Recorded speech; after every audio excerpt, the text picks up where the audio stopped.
বেগম খালেদা জিয়া, অভ্যর্থনায় সমর্থক ও নেতাকর্মীরা। রোদ্রের ভিতরেও আমরা দাঁড়িয়ে আছি, আমাদের কাছে কষ্ট এটা মনে হচ্ছে না, আমাদের কাছে জিনিসটা ঈদের মতন মনে হচ্ছে। আমরা নেত্রী দেখার জন্য, এক বিন্দু দেখার জন্য আমরা আজকে রাস্তায় আসছি। আমাদের প্রাণপ্রিয় নেত্রী উনি চিকিৎসা সেরে উনি দেশে ফিরছেন, আমরা আজকে উজ্জীবিত আনন্দিত। দীর্ঘ 4 মাস লন্ডনে উন্নত চিকিৎসা শেষে দেশে ফিরেছেন বিএনপির চেয়ারপারসন ও সাবেক প্রধানমন্ত্রী বেগম খালেদা জিয়া। কাতার এয়ারওয়েজের একটি ফ্লাইটে সকাল 10টা নাগাদ তিনি ঢাকার হযরত শাহজালাল আন্তর্জাতিক বিমানবন্দরে পৌঁছান। সঙ্গে ছিলেন তার 2 পুত্রবধূ, ডাক্তার জোবায়দা রহমান এবং শর্মিলা রহমান সিথি।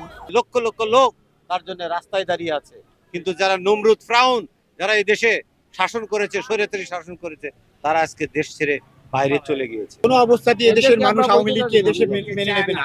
খালেদা জিয়ার সাথে অন্য কারো তুলনা হতে পারে না। বিমানবন্দরে তাকে স্বাগত জানাতে বিএনপি ও অঙ্গ সংগঠনের বিপুল সংখ্যক নেতাকর্মী জড়ো হন। বিশেষ করে সিলেট থেকে অসংখ্য নেতাকর্মী ঢাকায় আসেন খালেদা জিয়াকে অভ্যর্থনা জানাতে। তাদের কণ্ঠে ছিল আবেগ, উচ্ছ্বাস এবং দীর্ঘ প্রতীক্ষার পর প্রিয় নেত্রীর দেশে ফেরার আনন্দ। আপনারা জানেন 3,40,00,000 তরুণ ভোটার দীর্ঘ 3টি টার্মে ভোট দিতে পারে নাই। প্রত্যেকেই চাচ্ছে তাদের ভোটাধিকার প্রয়োগ করার জন্য। আমরা দেশনায়ক তারেক রহমানের নেতৃত্বে চাচ্ছি, আমাদের 31 দফা দাবি, 31 দফা রয়েছে, সে 31 দফা আমাদের বলা রয়েছে যে প্রয়োজনীয় সংস্কার শেষে অতি দ্রুত নির্বাচন দেওয়ার জন্য। সদর সিলেট থেকে ঢাকা এসেছি ওনাদেরকে অভ্যর্থনা জানাতে। আমরা অত্যন্ত আনন্দের সহিত জানাচ্ছি যে আমরা দীর্ঘ 17 বছর পর আমাদের সিলেটের কৃতি সন্তান ডক্টর জুবাইদা রহমান বাংলাদেশে আসায় আমরা অত্যন্ত আনন্দিত। নেতাকর্মীরা জানান, দীর্ঘ 17 বছর পর তারা এমন একটি সময়ের সাক্ষী হচ্ছেন যখন বেগম জিয়া বিশাল বহর নিয়ে দেশে ফিরছেন। শয়তান গেছে, দেশ ছাড়ছে, স্বৈরাচারী দেশ ছাড়ছে।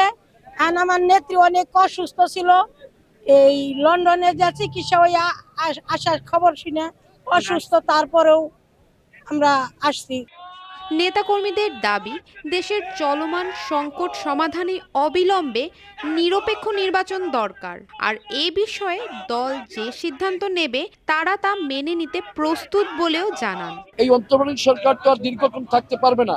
নির্বাচন প্রক্রিয়া সংস্কার করার জন্য যে সমস্ত করা প্রয়োজন সে সমস্ত করে অনতিবিলম্বে জাতির যে আশা প্রত্যাশা সেই ভোটের ব্যবস্থা করে দিবে। আজকে শেখ হাসিনা দেশ ছেড়ে পালিয়েছেন, জনগণই তাকে দেশ থেকে বিতাড়িত করেছে এবং গণ অভ্যুত্থানের মাধ্যমে তার পতন হয়েছে। সে যদি ভালো থাকতো তাহলে তো তার দেশ ছেড়ে পালাতে হতো না। আর খালেদা জিয়া জনগণের নেত্রী, খালেদা জিয়া এদেশে 18 কোটি মানুষের আশা আকাঙ্ক্ষার প্রতীক। ফ্লাইট থেকে নামার পর খালেদা জিয়াকে সরাসরি গুলশানের ফিরোজা বাসভবনে নিয়ে যাওয়া হয়েছে। শ্রাবণী সরকার, গ্লোবাল ভয়েস 24, ঢাকা।